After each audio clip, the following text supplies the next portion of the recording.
এলভিওয়াই league বলা হয় ওয়ার্ল্ডের ভিতর।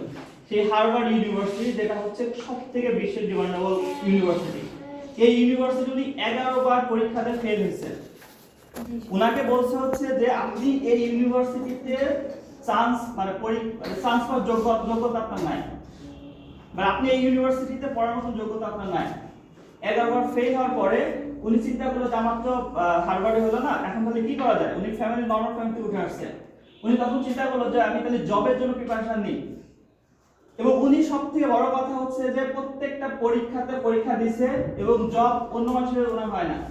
লাস্ট একটা স্টোরি আছে যে প্রথম হচ্ছে কেএফসি যখন শুরু করে চায়নাতে, এই কেএফসি তে 13 জন লোককে দিছিল বাট 14 জন ক্যান্ডিডেট ছিল, একজনের চাকরি হয়নি। কে জানেন?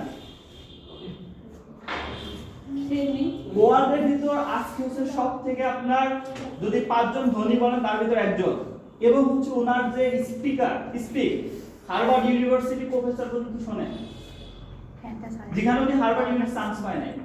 এই হচ্ছে 1 নাম্বার। 2 নাম্বার আপনাকে আরেকটা উদাহরণ দিই, এপিজে আব্দুল কালাম আজাদ নাম শুনছেন?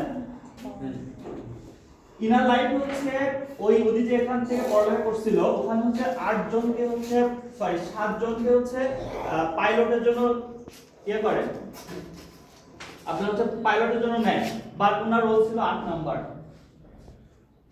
ওনার ইচ্ছা ছিল পাইলট হওয়ার, বাট ভুলতে পারেন। উনি লাস্ট একটা কথা বলছে যে আমি পাইলট হতে পারি নাই, বাট আমার তৈরি হচ্ছে রকেটগুলো আকাশে ওড়ে। পারমাণবিক অস্ত্র, যে আজকে আমরা ইন্ডিয়ারা এত বেশি বড়াইয়া খুঁজে দৌড়ান পারমাণবিক বোমার জন্য।